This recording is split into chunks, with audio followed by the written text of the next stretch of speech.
Hello and welcome to Crossing Borders with Nathan Lustig, where I interview entrepreneurs doing startups across borders and the people who support them, with a focus on companies that have some relationship to Latin America.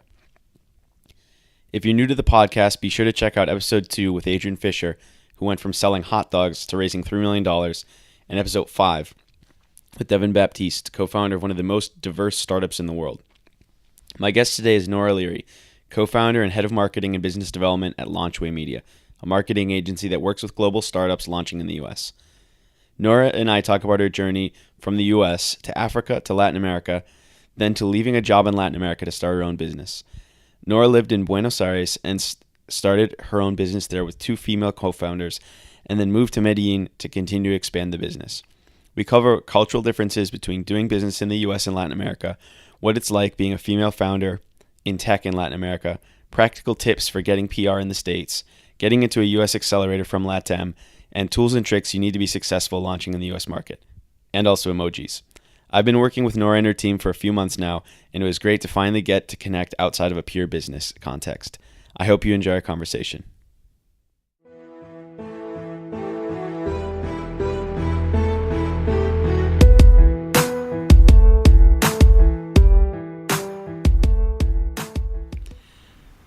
Hi, Nora. Welcome to the podcast.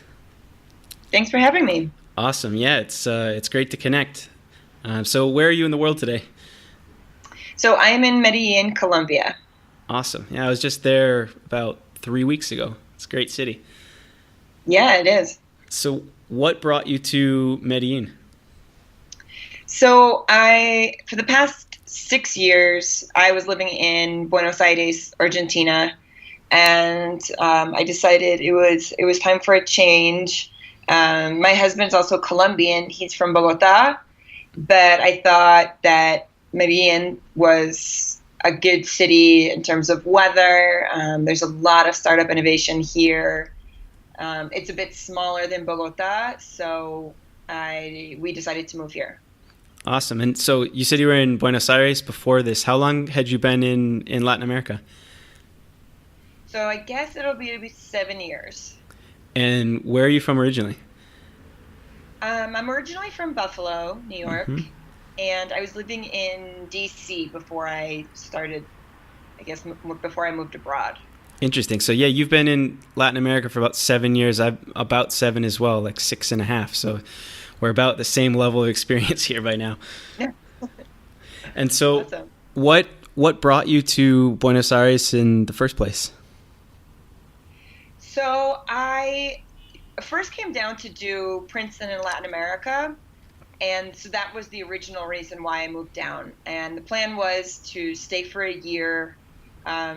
Previous to that, I had been in Rwanda for 4 months, and coming back to the States, I decided it wasn't really time to stay stateside, so I really wanted to get back abroad. And I spoke some Spanish, so Latin America kind of made sense. So I was accepted into Princeton in Latin America and came down for a year to set up an SAT prep program. Very interesting. And how did you find that opportunity?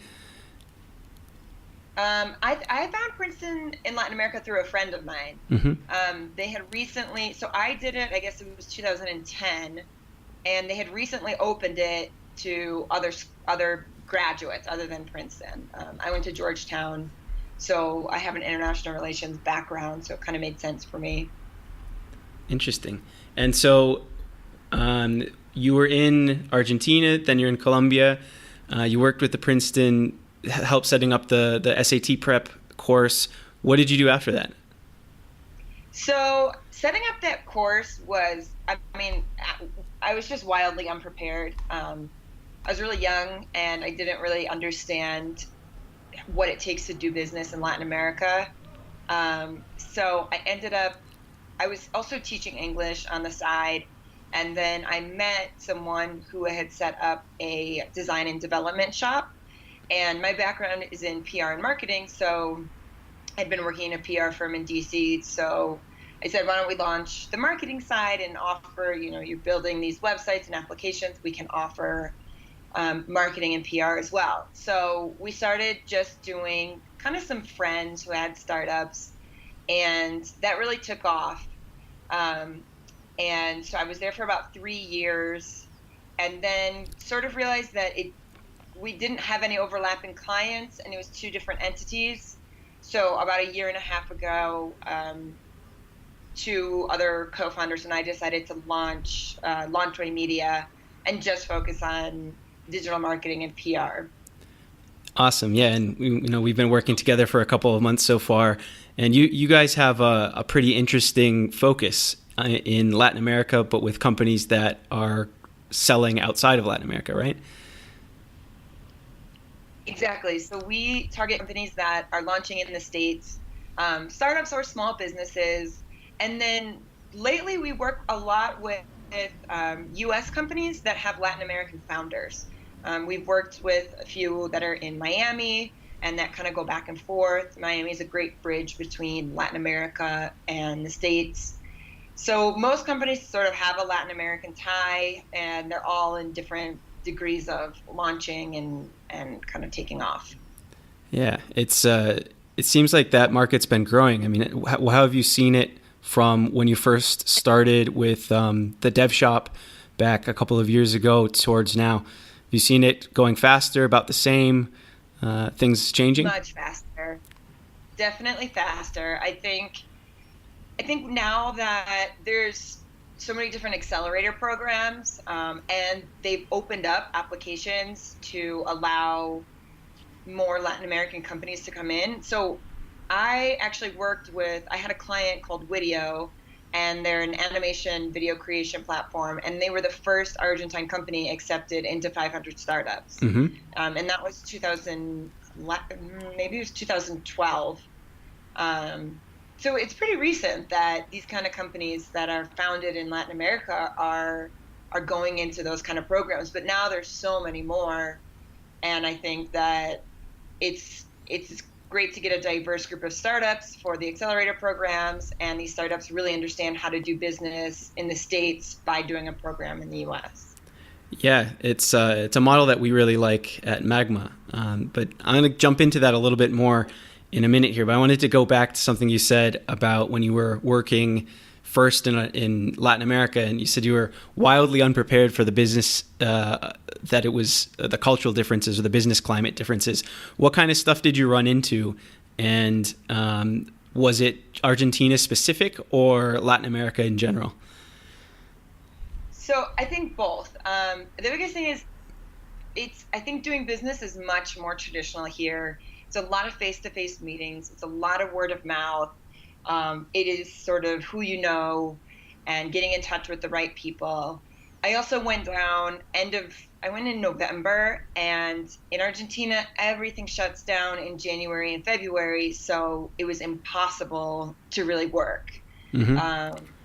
Everybody takes vacation. Some businesses close for 2 or 3 weeks, and no one's really, I think in a very naive way thought, okay, in the States in January, people are really invigorated starting the new year. Let's capitalize on that time, but that is not how it is in Argentina, at least. So I kind of really struggled for those 2 months. Yeah, I had the same thing when I first got to Chile. Was in middle of November, and we worked for about 3.5 weeks, and then it was running into Christmas, and everything shut down through New Year's. Yeah. And then Chile, at least there's like a two week sprint right after New Year's, and then it shuts down all again because people start going on vacation, and February is the vacation month. But I was not expecting to have almost 2.5 months of just dead time after just getting to Chile. I mean, it's great now because I use that to go do business in the States, but it was a big shock for me as well. Same. Now I'm really used to it, but that was, I think, especially coming from the States, that was really tough. Mm-hmm. And what other things did you see that you weren't prepared for? So it was a lot more slow moving. I think I was ready to get down there and start sprinting, and it was really just like taking a slow walk. Mm-hmm. Getting things done. And again, this was 7 years ago, so that's changed a little bit, but I think getting things done was a lot harder. And I didn't have a local partner, somebody that I spoke some Spanish, but not as much as I should have.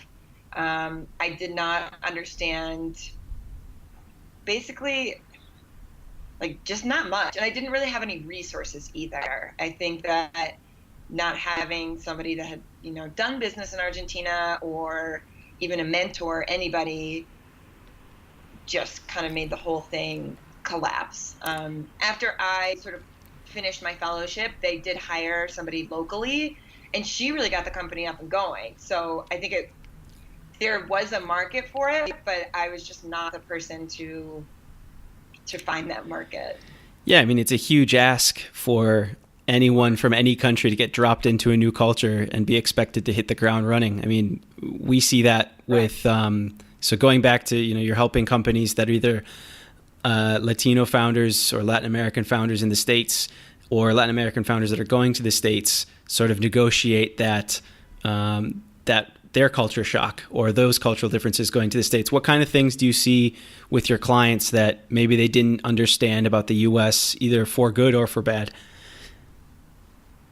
So I think some things that we get, not necessarily with my clients, but I think a lot of people that come to us that want to do work with us, they sort of have an idea that's just totally oversaturated in the States. And it's sort of having to tell them, okay, if you don't have a really disruptive idea, something that's really different and revolutionary, there's not really much of a point in going into the States where the competition is so high just to try to launch this product. That happens kind of quite a bit. So obviously none of our current clients have that, or else that would be really hard to work with them. But I think that can be, there's a lot of opportunities in Latin America, a lot of things that haven't been explored, but in the States, sometimes it just seems like there's not much left. Most things have been tried or they're being dominated by big companies, like Uber's moving into the delivery service, Amazon's moving into shipping, and everything's kind of being taken over. So it has to be a really good idea, really, really disruptive, really innovative, to kind of get some movement in the States. And do you see companies that you work with that are only sort of doing business in Latin America that you say, wow, you guys are doing a great job in Latin America. Your idea is good enough that you could go to the States, but maybe they don't think that it is, or they don't maybe know that they are as good as they actually are? Or have you not seen that much with?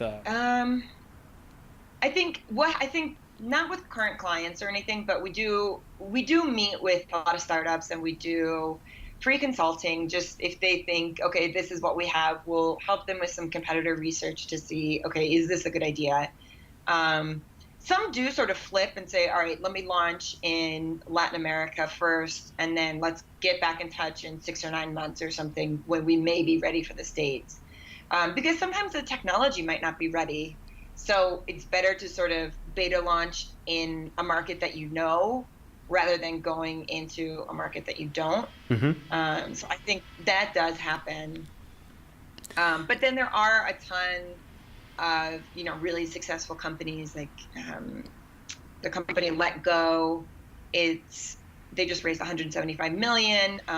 The founder's Argentine. He's also the founder of OLX, one of the unicorns from Argentina. So there are a ton of successful cases, I think. And I think there's going to be a lot more as well.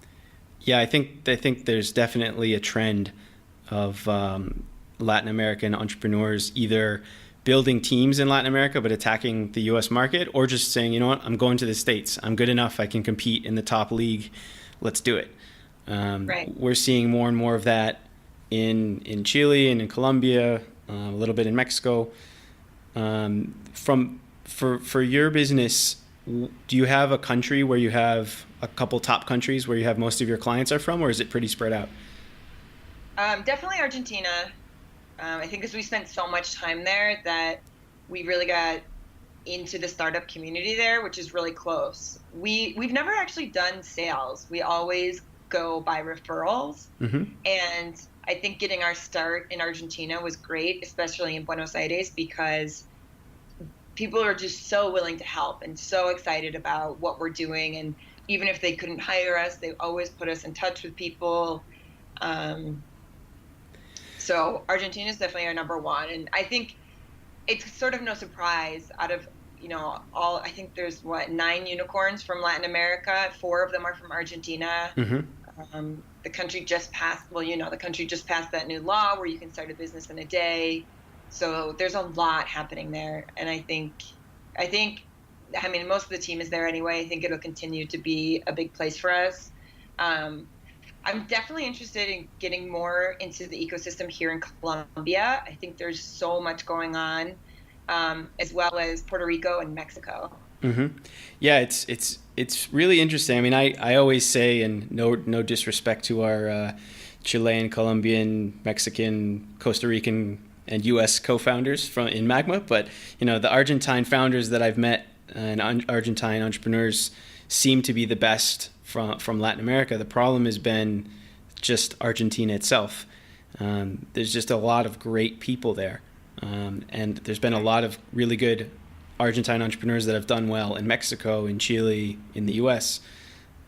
For people who don't know so much about the Argentine ecosystem, can you tell me a little bit about what it's like, how it's grown, some of the good things, maybe some of the best companies you saw while you were there? Yeah, so I think one of the best things is there's a group called Startup Buenos Aires, which you've probably heard about, and that has grown so much. It was the startup community. I think by first centralizing and even job listings and news and ongoings, that was a really, really good help. And so I think that really sort of started to consolidate the ecosystem a little bit, because there was a lot going on and it was just all sort of spread out, and you sort of heard everything by word of mouth. And so this really brought everything online together. And obviously, it's like a Startup Buenos Aires is great for SEO. So if you're Googling anything, you're going to find it. So I think that is what I saw as one of the biggest things that really helped people get off the ground. And then I think, I don't know, there's honestly just a lot of talent and innovation there. I think so many people think that Latin America is only copycats, and there are a lot, but that are really successful. But there's still some great ideas coming out pretty much all over. Yeah, I mean, from what I've seen, especially in Argentina, Argentina is one of the leading countries in the world for Bitcoin, sort of out of necessity, but it's now launched a bunch of interesting startups recently that are starting to get traction. There's a lot of interesting stuff in cross-border trade that we've seen, and entrepreneurs that are doing things that maybe started out well in Argentina, but then went to Mexico or went to the U.S. Right. It's definitely an ecosystem that's moving. How is kind of the ecosystem set up there? Is it pretty condensed in a couple areas of the city? Is it pretty spread out? What's it like working there? I think there's definitely a lot in the Palermo area. People call it Palermo Valley. Mm-hmm. So, but I think that's location. There's some accelerators there. There's a lot of co-working spaces there. There's a lot of foreigners there. So I think from what I experienced, it was a lot in that area. I'm guessing that's most likely changing just because people are probably going to start spreading out.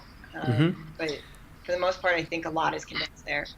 Yeah, and one of the things that struck me about your comment about people thinking from the States that a lot of stuff is all copycats in Latin America. Argentina has, I would say, probably the best advertising industry in the world. If you speak any Spanish, look up some Argentine commercials on YouTube, especially the ones for beer, and they're just so much better than the ones that are in the U.S. The talent there, the creativity there is really, really good.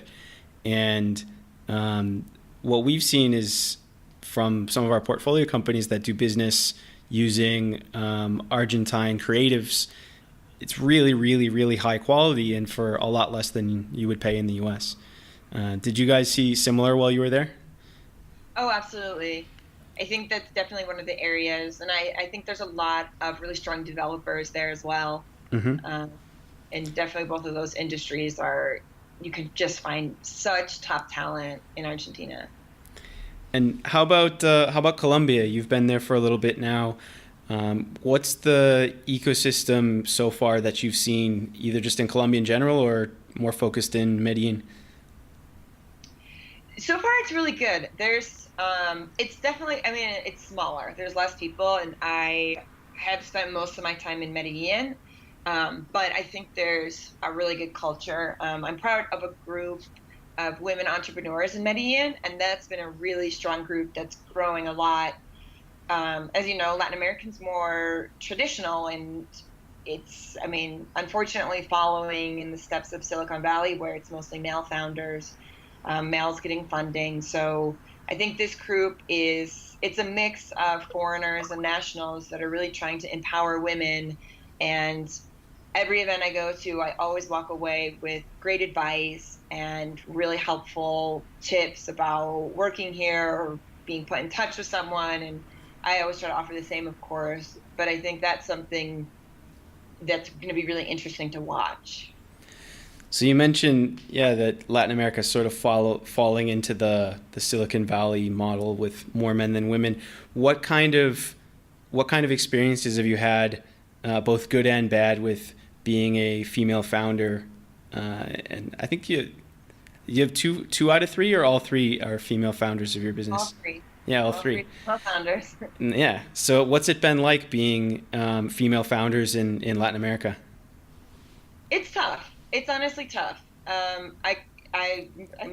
God, from what I read, it's just as tough in the States. But some things, are really frustrating. For example, if I go to a networking event, I'm used to networking in DC, where it's very formal. I would go to breakfast events at 7 a.m. in my suit, and it's just a whole other story. And here, a lot of times, it's sort of after a certain time just becomes a meat market, and can be really frustrating because people aren't there to necessarily know what you do. It's just to pick up foreigners. There are things you can do to sort of counteract that. So anytime I go to a networking event, I get there really early, and I sort of just stay for an hour and a half, maybe 2 hours, and then when things start to shift to that, I just leave. Mm-hmm. Which is kind of frustrating because you never know who you could have met, but at the same time, it's just not worth it because it's just too frustrating. I think a lot of people, especially 5 years ago, were very surprised to find just me at a meeting and not a male co-founder or a boss that was a male. Again, it's changing, and I think it's just frustrating because now is the time for Latin America to learn from the mistakes of the U.S. and empower women in tech. And I think all over the region, there needs to be more efforts to do this. And it's going to be a bigger fight.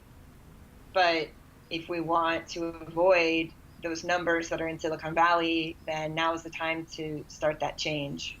So one of the things that's really interesting that I've noticed, at least for the people that have gotten to Chile, is that seemingly Venezuela doesn't have this problem with sort of the bro founder, the programmer, or the male-dominated startup or tech industry. We've hired a lot of Venezuelans for magma companies that have immigrated to Chile, and there's really a lot of female programmers, and there doesn't seem to be the sort of stigma of male-dominated programming or kind of like a guy's world there. And I don't know if you've seen that with in Colombia, if there's been enough immigration from Venezuela, but it's super interesting to me that I mean, it's just so clearly a cultural difference that for whatever reason, Venezuela didn't get that sort of U.S. culture or of kind of not having women in programming as much as other places. I've honestly never heard that. We might have gotten lucky. I don't know, but because we do have a smallish sample size, but it's definitely seems to. Yeah, it definitely seems to be more than other countries. And then the other thing that I always ask my friends when I'm in Chile or Colombia is like exactly what you're talking about at the events, but then you have the sort of paradox where you've had Chile with a female president currently, Argentina had before, Brazil before. How do you see that? Do you have any thoughts on that? With, you have sort of the culture you were talking about, but at the same time, you have women that have gotten much farther than they have in the U.S. It's interesting. That is really interesting. I think that I don't know. Those might be. I mean, there are special women, no matter what political lines you draw to get where they are. One of the biggest things down here that I've noticed is that it's sort of not as much in the cities, but there's more traditional gender roles here, right? So it's not just that people are living at home, but it's that the mother will take care of the son in his 30s and then expect that the girlfriend or the wife sort of takes over that role. And I think there needs to be more. I think that needs to change in order for the rest of things to change more quickly. Mm-hmm. Mm-hmm. Yeah, it's definitely interesting. We talked a little bit about how the three of you founded the business, going out from the development agency. What was it like when you first got started? You already had probably some clients when you did the spin out. What was it like starting on your own, and how did you get going? It was really exciting. It was definitely scary, not having a safety net or anything, but it was really time. I think it was time a year previous to that, but fear kind of dominated that decision. But It was really time. So yeah, we had a few clients, which was great, and we talked to them about what we were doing, and they were so supportive, which just helped make our decision too. And they helped make everything really, all of the transition, incredibly easy. So I think without them, it would have been really, really difficult. But with all of our changes and fumbles and everything, they were so helpful. So we're registered in the States, so we didn't have to do any registering abroad. And we all go back and forth, so it made that pretty easy. And then I think it was just really empowering and exciting to sort of be able to take the company in the direction that we want and not have to kind of go through somebody that didn't really understand what digital marketing was and the benefits and what we wanted to do and how we wanted to target our clients. So it was a little scary, but it was just so exciting those first few months. And so you went through your first few months, you started going, and then how did it go? Did you get going fast right away, or was it sort of up and down? How did things go? Oh man, I'm trying to remember. So when we shifted things, basically things went pretty fast actually. We had to sort of decide on a name and build a website. And so we all know like HTML, CSS, but we're not developers. And we didn't really have the money to hire someone. So we did everything ourselves. And the marketing part was a lot easier, obviously, since we are marketers. But that side of stuff, I think, was tough and a challenge, but also really exciting. It could be really frustrating trying to making the whole site mobile friendly was probably the biggest pain. But then it just sort of started to move really quickly because we knew what we wanted to do. We had known for sort of a while, but had been stuck. And so we were able to just take off. That's a good place to be. I mean, it doesn't happen with most companies where you're able to hit it and get it going. So you're definitely doing something right. So once you started going, how quickly did you add people to the team? So we just kept it the three of us for a while, and then we sort of padded the team with interns. We had someone come on full time, but then she ended up leaving. So for the most part, it's just been the three of us, and then we've added some more full-time interns as well that are paid. So that's really helped, just to do some of the background research and tedious tasks. So, but we've kept it really small. And have the interns that you've brought in, have they been locals, or have they been people from abroad? All people from abroad. So the one thing is, since we need native English speakers, so it's mostly been all people from abroad. We've had a few people mostly from the States, a few people from Europe, but it's usually maybe if they're visiting Argentina for 3 months and sort of want to learn marketing but don't know Spanish, it's been a great opportunity for them. Have you hired anybody that has approached you from abroad first and then said, hey, come down? Or has it always been people that have been there? Mostly people that have been there. It's usually, I think it works out better if people sort of have their own motivation to move abroad, not just a job, because moving abroad and starting a new job, I imagine is really overwhelming. It's really overwhelming for me. I'm sure you most likely feel the same way. So it's sort of nice when people are there and already adjusted, so they know how, they're not surprised when, the client goes to give you the peso or the familiarity and things like that. That's been more successful for us. Yeah, I remember I had no idea that there was, kiss on the cheek when you meet someone. And I was in my first meeting, literally, of being there was with a bank executive. And she came over and gave me a kiss on the cheek. I was like, oh, this is an interesting country. I had no idea that. No. And then I think the funniest one now is when there's two foreigners that have been there for a long time and you're not really sure what to do, and you end up doing like the T-Rex handshake plus the kiss on the cheek. Oh my God. And that I feel like that never stopped happening. I see that. Yeah, it's interesting that, I didn't realize how many foreigners were in Latin America, in places like Buenos Aires, Mendoza, Santiago, Viña, Medellin, Mexico City. Until I got here, I had no idea that there were this many people from the U.S. and Europe, Australia, New Zealand. There's definitely been more in the last few years, but that was a surprise to me. Can you talk a little bit about, as you're finding interns and the sort of foreign talent that's been either in Buenos Aires or in Medellin that you've seen? Yeah, I agree. I think that I was surprised how many people there were, and I guess I'm not surprised, but it's grown so much. And I think with programs like Remote Year and the digital nomad lifestyle, it's just really skyrocketing. But in terms of, I think it's become a lot easier to find talent for us. At first, it was really, really tough. But that also was, starting out, figuring out what avenues to go down. And it's really funny, though, because we end up finding a lot of people through word of mouth in a very traditional Latin American way.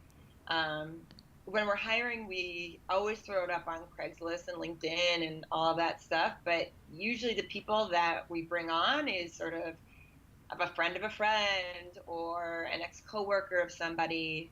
So I think we've more adapted that sort of Latin American way of hiring than brought our, U.S. ways down.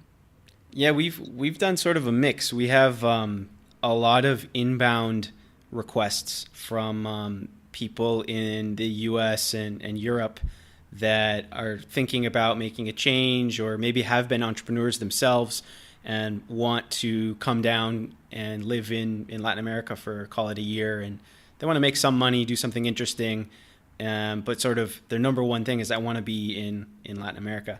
And we had one guy who's from Germany and France, and he had done a couple of startups and wrote me on my blog saying, hey, I would love to come to Latin America. I want to see. I've always wanted to live there. Do you have anything in any of your companies? I'm happy to work for very little money or no money at all, just to sort of get into the ecosystem. And he came down and ended up working with one of our companies and did an amazing job. He learned a lot, and now he's back in Europe, but he's got connections straight into Latin America. And so we get a lot of those, and we also do get a lot of people that are responding off of Craigslist or responding off of our website, where I don't know if you've seen it, and you mentioned you taught English for a while too, but I would say like at least half of our foreign employees in Chile all taught English when they first got here and end up saying, you know what, I don't want to do this forever. Yeah, it can be really frustrating. But I think, and another reason I think it's all changing is because a lot of the myths about Latin America, and maybe I more should say Colombia specifically, are finally being broken. You know, I really get frustrated when I say, oh, I live in Medellin. It's like, oh, well, I've seen Narcos. It's like, great, well, that was 40 years ago. And I mean, that's not the same city anymore. And I think that's finally changing, thankfully. And so more and more people are open to the idea of coming here.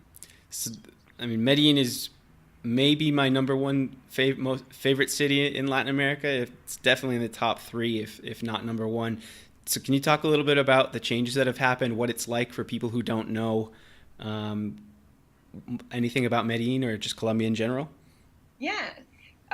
So where to start? So I think a lot of people still associate it with Pablo Escobar, obviously. Mm-hmm. And some of the tourism doesn't help. I'm sure you saw there's Pablo Escobar tours. Yep.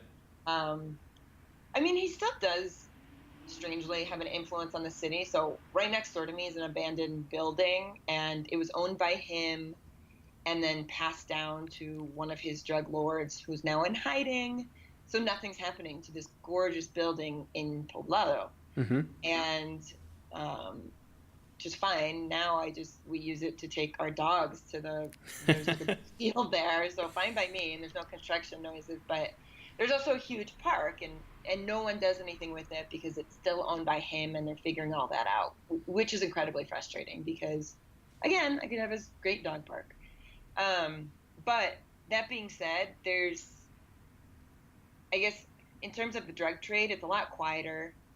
People really learned their lesson from Escobar and are not running for office and being super flashy. And there's still obviously drugs and crime. And I think all tourists need to be aware of their surroundings. But I think the same thing for any European city as well. I mean, you bring down bags that zipper. You don't act belligerently in the street. You just are sort of aware. To be honest, I don't really feel any different walking around here than traveling like in Paris or Rome. I'm sure tons of people will disagree with that. No, I agree with you completely. I mean, I think I've never felt unsafe once in Medellin. I've been a bunch of times, and I think the only sort of difference from a feeling is that if you do get into a situation where someone tries to rob you, you should probably just give it to them. Whereas in Chile, exactly, it probably doesn't matter because, you know, the crime is not, the thieves are probably just going to go find an easier target if you say no. Whereas in Brazil or Colombia or the south side of Chicago, you probably just want to give it up and be done with it. Yeah, exactly. And it's interesting. So I'm part of a bunch of different groups, and people post like, oh my gosh, you know, someone from the US was arrested. But a lot of the times you look and they're doing something they shouldn't have. They're either like a sex tourist, or they were buying drugs, or they didn't pay for this or that. And so it's sort of frustrating. It's like, well, yeah, don't do the things you're not supposed to do in these countries, or there's going to be a problem. Yep. And I think, yeah, but I completely, Medellin is such an amazing city. I think that a lot of people, so I've had a lot of friends come down in the past year, and they're just really shocked to see that it's sort of, you know, it's a gorgeous city and there's so much character to it, but it also is very much like other cities. Mm-hmm. Yeah, I mean, I think for me, one of the most striking things is, you know, you're coming in from the airport that's up on the top of this valley, on the top of the hill, and you're driving in, and the first thing you finally see the city, you see this just massive valley of green with buildings, and it's just beautiful. Mm-hmm. And then you get down, and the weather's nice. You know, it's about the same weather most of the year. Sometimes it rains, but it's just like, it's nice. And people, I think for me, the people are just so open and friendly compared to some of the other places I've been, that it's just a nice place to be. I completely agree. I think the people really make it. I mean, God, my first week, I mean, I speak Spanish, but I got on a bus, and not only did the driver, but the people in the first 3 rows helped me find my way. Then when my stop was there, everyone was like, okay, now it's your time to get off, and now you're going to do this. And that never really happened in Argentina, or other places in South America. So I think it's just such a great city, and it's so welcoming as well. And how about the tech scene with, are there any strengths in specific industries? Anything that you think, besides, you mentioned before, kind of the issues with not having enough female representation and sort of falling into that Silicon Valley mentality. What are some of the pros and cons of the ecosystem there? I'm not sure if I can speak to Colombia specifically, but I do think, or the region in general, since you have clients from all over. I think agriculture technology is huge. I know you've definitely seen that. I think ag tech and fintech are the two kind of biggest drivers. And in terms of agriculture, it's sort of bringing these farmers into sort of a digital age. And so it's almost by necessity that a lot of these platforms and softwares are coming out in order to help farmers here do their jobs better. But I think those are definitely really slow moving as well, just because it is sort of like a lot of farmers like the way they do things, and they have, certain things, they're sort of set in their ways. But I think that's been really interesting to watch, as well as the financial technology is kind of what you mentioned before, all of the Bitcoin, which again was a necessity in Argentina because of the inflation and the entire economy. So I think it's people really creating necessary products, and kind of, you mentioned this before, is that they don't have a lot of money, so they're building these products just sort of necessity by necessity. Mm-hmm. And so going back to your business model of working with companies that go outside of the region, what are some of the, for you specifically, finding clients, what are some of the advantages and disadvantages of your business model? The biggest advantage is the price, hands down. We all live in Latin America, so we don't have U.S. salaries, and we don't need to charge based on those U.S. salaries. So people find that we're just drastically less than a marketing firm in the States. Mm-hmm. The other thing is we're all bilingual. So a lot of people, maybe it's not the founder, but maybe it's a developer or, a lead gen person. Maybe they're a little shy in English. They can just talk to us in Spanish and tell us what they want, and feel very comfortable in not having to figure out, some weirdly specific word in English, which I think really, really makes people sort of feel at ease.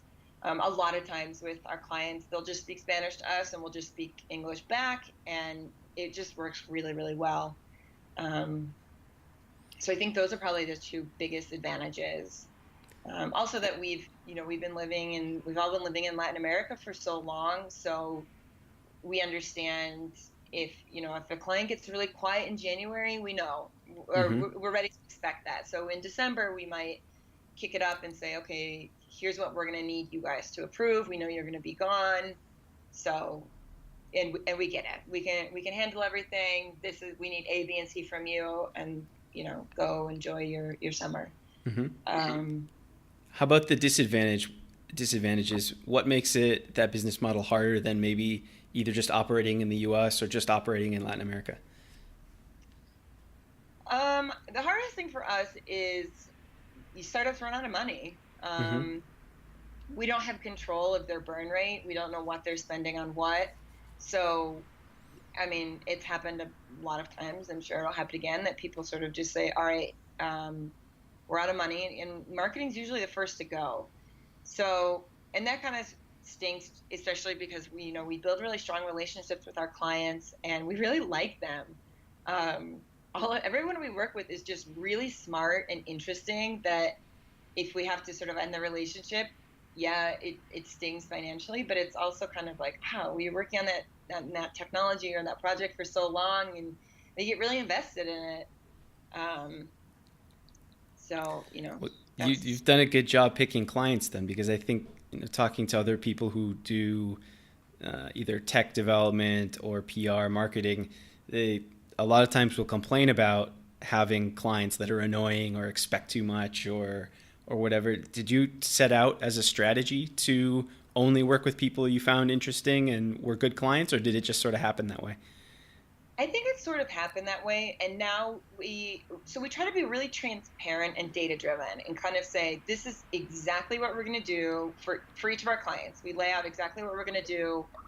And then for clients that are more content and social media based, we say, let's set up conversions and analytics. And this is exactly how we're going to measure our campaign each month. We're going to hit these marks. And if we don't, then we're going to shift the campaign so that we do. And that, I think, tech startups are so data driven. So it just works really well. And now I think maybe just because everyone's been a referral, nobody's referred us anyone that's been just horrible to work for. I mean, I get frustrated sometimes when I have writer's block or something, but I think especially after working in DC where it's so traditional, so slow, it's really fun working with clients that are open to changing part of our campaign if it's not working.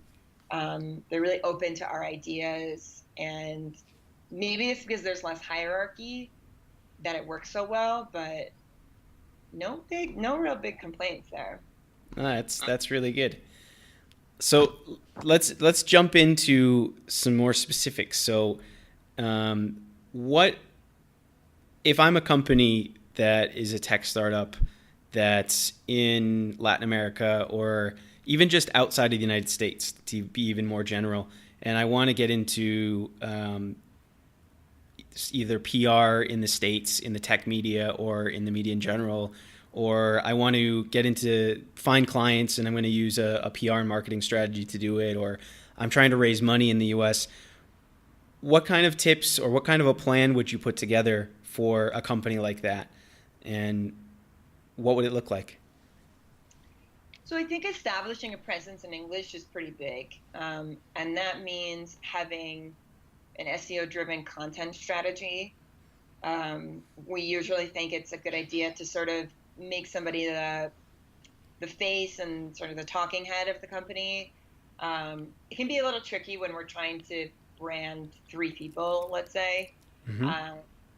And usually there's a founder that's more talkative, more open, so that usually works out well. So I think starting to make some noise that way. And then what happens a lot is that maybe a Latam startup will be launching in the States and they want to be in TechCrunch, but TechCrunch might not care if you're launching. They'll care if you raise a ton of money, but it's important to sort of, God, I don't want to say spin, but I want to say to sort of make the news more newsworthy, let's say. Because it doesn't really matter anymore that you're just a Latin American company launching in the US. There are plenty of them there now. So what is going to be the differentiating factor? What's the unique part of it? Why are you such an expert in this industry, and why should we, kind of positioning that and making sure they get into the big pubs so that investors who read TechCrunch every day, who read Mashable and VentureBeat every day, can see them and start to see these people sort of in those important publications. Yeah, I think what you just said is a big misconception that a lot of early founders or first-time founders going to the States have, which is, well, I've done something cool by launching, or I've got a good product, or I put something new out. They should be covering me. Why isn't that happen? Or covering an update to the software or something. Mm-hmm. It's like, this isn't, I can't get that in the news. It's just not possible. So beyond sort of setting people up as thought leader and creating content in English, what kind of content works well? What should, say, people want to try to start doing this themselves, or want to start working with you? What kind of content are you telling people to start to do?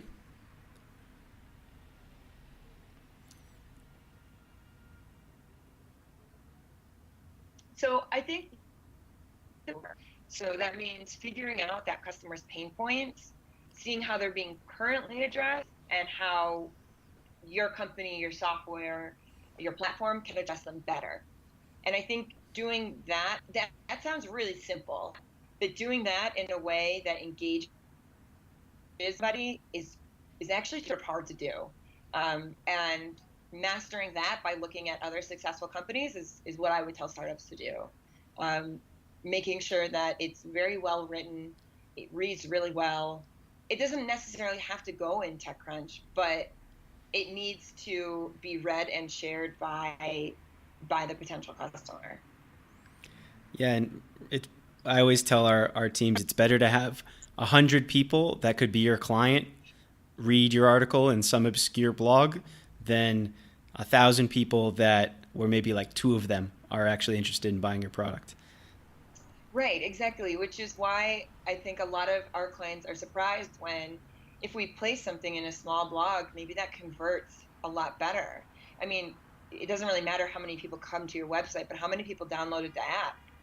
And I think it's, again, like you said, a misconception about startups from here. They think an automatic mention in VentureBeat is going to be, 50,000 downloads. But what could get you that 50,000 downloads is an influential blogger reviewing your platform and telling their users to download it. Yeah, I had that lesson really hit home for me with my last company before I was doing Magma. And we had been in pretty much all the big press outlets for our business. And it was kind of a weird one. It was a way to access, transfer, and delete your digital assets when somebody dies. It's like a will for your digital assets. And we were in the Washington Post, Financial Times, The Economist, New York Times, all these things. And that led to maybe 2 or 3 users, each one of those. But when we hit Japanese life hacker, we got thousands because it was the right culture at the right time. And when we were in Mexico's biggest newspaper on Dia de los Muertos, we got thousands and thousands of users as well. So it was all about finding the right culture at the right time. Just being in a big publication where we got tons and tons of traffic, but no signups. It didn't matter. Right. So when you have companies that are going to the U.S. and getting clients, maybe raising money, what would you tell an investor or a potential client in the U.S. If you had to tell them 1 or 2 things about why they should be looking at companies from Latin America?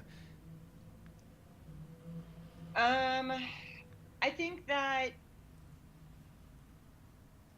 well, you mean an investor investing in a company that's targeting Latin America? No, either way. That's either targeting Latin America or doing business in the States with your client's business model that, maybe they operate in Latin America, but they're trying to do business in the States, or they're a Latin American founder that moved to the U.S. Both of them are incorporated in the U.S. Why should an investor or some of the first clients in the U.S. be looking at companies that are coming out of here? I think if, as a foreigner, you can get to the U.S. and start your business and start to have initial success, it's a lot harder than somebody originally from the US. So obviously that team has a good idea and is willing to really work. I think, which are two big reasons why they should look at that company. Especially in today's political climate, I think it's only going to get harder. So people that are doing it are just really motivated. They have a strong concept. They've proved their concept, and they're really ready to take their product to the next level. In terms of, I think that if investors are looking at Latin America, there's a lot of underfunded startups in a market that isn't as saturated. And, countries, well, as you know, Chile and Uruguay and Argentina, they're welcoming foreign investment and they're making it easier. So I think kind of getting rid of a lot of that red tape is going to make it a better situation for VCs from the States or from Europe. Yeah, I think that's right. I mean, especially with the scrappiness of a founder that's left their home country and is trying to do business in a brand new culture and succeeding. To me, that's like, you can't ask for much more. They've fought through a lot more barriers, and so Right. The next time there's adversity, they're probably going to fight just as hard or stronger than some of the U.S. only startups. I think that for me is one of those Exactly. things that I always tell our contacts in the States, but doesn't always come through. Do you have any clients or people that you've worked with in the past that have been very successful making that jump to the U.S. That you can talk about? Yeah, so I think one of the best ways for Latin American startups to kind of get to the US is by going through an accelerator. And we've seen a lot of really interesting companies go through Venture Hive in Miami. I think Miami is a great place to have that Latin American ecosystem as sort of a comfort, but at the same time, you get your feet wet in the States. So we've had a few that have gone that way, that have seen a lot of success. And yeah, all of our clients are, growing very quickly, expanding. So yeah, did that answer it? Yeah. So, do you have any tactical advice for startups that have remote teams, whether they're in Latam or not? You have offices in Buenos Aires and Medellin, and you're doing business in the States. Do you have either, it could be meeting strategies, software, anything that helps you make sure that your business runs smoothly? I think Slack is awesome. I'm a huge fan. I think that works really well. We have ended up using a ton of different softwares depending on what our companies prefer. Some of our clients like Trello, some like Slack, some like Jira, some like Basecamp. I think it's figuring out which works best. But without that, oh my God, I can't even imagine not working with sort of a project management software. That's a must for Mm-hmm. remote teams, or else you're going to spend the whole day on email and on the phone. Um, and then I think the great thing about going Latin America to the US is there's not much of a time change. So it's not very hard to schedule calls. You do have to be aware if East Coast to West Coast, and Argentina to West Coast is probably the longest. But I think that's something that's great. But I think, yeah, having a project management software that everybody has to use and that everybody's comfortable using is sort of the best piece of advice, I guess. Yeah, I think that makes sense. Do you have anything that someone from the U.S. would be really surprised about or shocked about that they didn't know about either companies coming from Latin America to the States or just the Latam ecosystem in general? Um, this is really weird, but the use of emojis, actually. So I'm sure you've seen this, and I was talking to somebody in the US about it, and I use emojis for everything now. But a lot of people in the US think it's so strange that in a work email there could be like a smiley face or something like that. But I think that's just something people in the US are going to have to get used to. Yeah, I never used any sort of emojis, smiley faces, anything before coming to Latin America, and now I find myself doing it. And the other and then the other thing too that I think, at least for me, I found is that, and maybe I was just impolite in the U.S., but my emails are much more polite, even in English now, because in Chile especially, it's like you have to start every email with, "Hello, how are you? How are you doing today? I hope you're well," or else it's people are like, "Why is this guy so short with me? I don't get it." Yeah. And so now I've brought that into the U.S. as well, which is kind of funny. Oh, I know, especially talking to a New Yorker. People get really frustrated. They're like, let's hurry up, but you can't. You have to stop, ask how the person is. I think it's, in person, on the phone, in email. Yeah, you're right. You have to be so much more friendly. And I mean, it's kind of nice. For sure. It's actually really nice. But sometimes it can be frustrating when you're like, all right, let's just jump in. We have 10 minutes, let's go. Mm-hmm. And you have to spend 3 minutes on pleasantries. That's carried over for me too with in Chile. Pretty much if you walk into any store and leave any store, you have to say hello and then thanks. And there's not many places left in the US that still do that, but now I find myself doing that in the US because I've just gotten into the habit in Chile, and it's kind of nice, Yeah, definitely. So I want to make sure we respect your time. I know you got stuff going on today, but I wanted to give you a chance to talk about anything interesting that you're doing either in business or that you're seeing locally, and then be able to ask everyone who's listening make an ask of anyone if you got anything. Yeah, so we have a new service that we're offering for earlier stage startups. We find that we get a lot of people that ask us about accelerator programs. So we're doing help with accelerator applications. So many of the accelerators want applications in English, which can be really daunting for Latin American teams. And we want to build relationships with these teams early on, even before they start the accelerator programs. So we can help them through their application process. I think especially for Latin American companies that a lot of them you have to do a video, and speaking in English can be, scary. And then doing a video for your application can be even harder. So we help with that, make people comfortable, help them with the script and figure out what to say, and make sure that they sound clear and confident in English. So we also have a nice long blog post about all the application dates if anyone's interested in applying to some of these accelerator programs. So they can check that out on our blog. And what's your blog address so people can check it for you? Sure.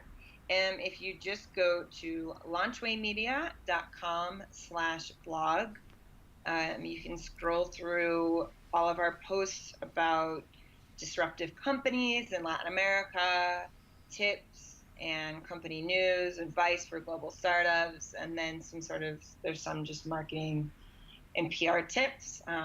But you can filter through kind of what you want to read. The other thing is we do a weekly newsletter, and we compile news about Latin American startups and the ecosystems here into a weekly newsletter called #Latam Startup Weekly. So if you go to our website, launchwaymedia.com, you can sign up for that, and you'll be kind of in the know for all startup news in Latin America. Very cool. Well, is there anything else that we didn't cover that you'd like to talk about? I think that's it. I think we covered a lot. Yeah, we did. I'm glad we got to do this. Yeah. Thanks for taking the time to do it. Of course. Thank you.